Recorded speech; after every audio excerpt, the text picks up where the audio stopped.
Bonjour à tous, commandant Ray de rapport. On se retrouve aujourd'hui pour parler du siège de Aïssin, s'étant déroulé avant la bataille de Christophe VI.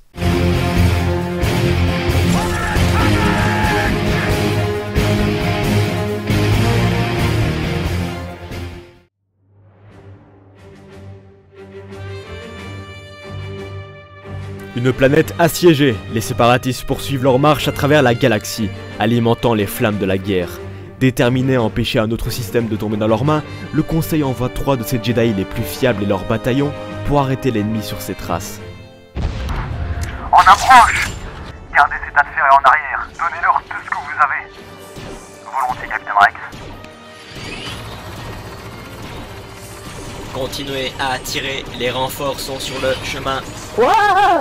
Des renforts? Quel genre de renforts? Formidable, commandant Cody. Vous aviez juste à demander. Nous devons protéger le peuple issénien, mais on ne peut pas engager des super droïdes de combat avec un assaut frontal. Je peux emmener mes hommes sur le flanc ouest pour les distraire. Vous voudrez peut-être retarder cette stratégie, commandant Wolf. Attendez, je ne fais pas ça, ce n'est pas dans ma programmation de voler. Les Jedi sont de retour! Salut tout le monde, on vous a manqué? Pas vraiment. Alors que nos Jedi sont de retour, nos hommes lancent l'assaut sur les positions droïdes et les détruisent tous un par un jusqu'au dernier. Lorsque le calme revient, le maître Jedi Plo Koon nous informe que le comte Dooku et Asajj Ventress vont aller à la rencontre du premier ministre issénien aux montagnes voisines. Le général Kenobi rétorque que si le comte arrive à faire parler le premier ministre, il pourrait les informer quant à la cachette des parlementaires sur la planète. Et il pourrait donc dissoudre le gouvernement et alors la planète sera perdue.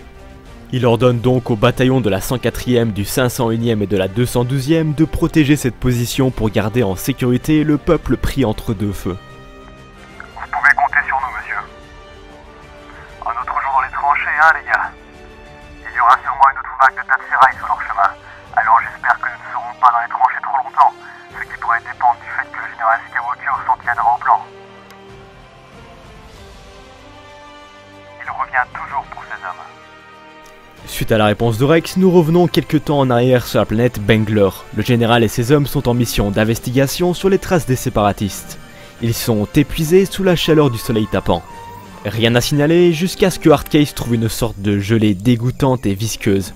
Un des hommes trouve par la suite une tête de droïde B1 et nos hommes se questionnent alors quant au but des séparatistes ainsi que de leur sort. Ils continuent leur fouille et trouvent des membres de droïdes étalés un petit peu partout, mais bizarrement ils sont coupés parfaitement en morceaux, comme si on souhaitait les amener quelque part. Un des soldats appelle Hardcase en montrant qu'il a également retrouvé de la matière visqueuse par ici, alors qu'Anakin lui rétorque de quitter la zone à toute vitesse. Notre Jedi et nos clones sont alors face à une grosse créature qui attaqua le clone sans défense. Nos hommes avaient foncé tout droit dans un piège et ouvrirent immédiatement le feu sur la créature. Le général Skywalker ordonna la retraite, mais Hardcase n'en fit qu'à sa tête et fonça sur la créature pour l'abattre. Alors que Hardcase s'approche de la créature, il se prit un coup direct et fut projeté dans le décor. Anakin ordonna à Rex de mettre ses hommes en sécurité. Mais il rétorqua qu'il ne peut pas laisser Hardcase ici. Mais Anakin, sans aucune hésitation, lui dit qu'il n'abandonnera personne derrière. Il n'abandonnera personne sous son commandement. Alors que Hardcase allait servir de petit déjeuner, Anakin vint le secourir à temps et lui dit que lorsqu'il lui donne un ordre, il doit le suivre. Hardcase aura retenu la leçon. Anakin essaya de négocier avec la bête, mais il n'y avait rien à faire. Le général et la créature se lancèrent donc dans un duel. La bête attaqua directement le Jedi et le fit virevolter dans un arbre. Anakin se leva difficilement et lança son sabre sur un arbre pour le faire tomber sur la créature. Mais Anakin, avec son ego surdimensionné, ne vérifia pas si la bête était bel et bien assommée et elle lui bondit dessus. Mais Rex arriva à point nommé et tira sur la créature. Anakin lui avait donné l'ordre de mettre ses hommes en sécurité, ce qui a été fait. Il suit maintenant un ordre différent. Le général Skywalker le flatta avec son timing et lui proposa d'obéir à un dernier ordre pour la journée, de tirer dans la jambe de la créature. Après que la bête soit vaincue, Rex dit à Anakin qu'il aurait pu très bien laisser Hardcase en arrière, car il avait quand même désobéi aux ordres. Et pour être honnête, c'est ce pourquoi ils ont été créés, obéir aux ordres. Ils savent qu'ils peuvent y rester. Mais Anakin lui répondra de la meilleure des façons qu'ils sont plus que des soldats. Ils sont des hommes dont il a la responsabilité et qu'il ne prend pas tout ça à la légère. C'est comme cela que les choses fonctionnent sous mon commandement. Bien, il semble que nous pourrions utiliser une partie du dévouement de Skywalker en ce moment même, capitaine. Nous avons plus de compagnie. J'apprécie les sabres laser et la force autant que n'importe qui, mais donnez-moi un bon blaster n'importe quand. Il y a seulement temps pour dire ça, Arcade.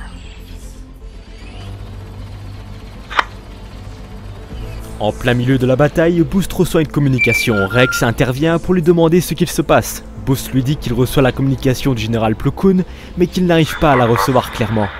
Rex lui demande alors s'il a compris quoi que ce soit du message, mais le soldat lui répond qu'il n'en sait rien. Mais il sait cependant qu'il doit apporter ça au commandant. On dirait que le général a des problèmes.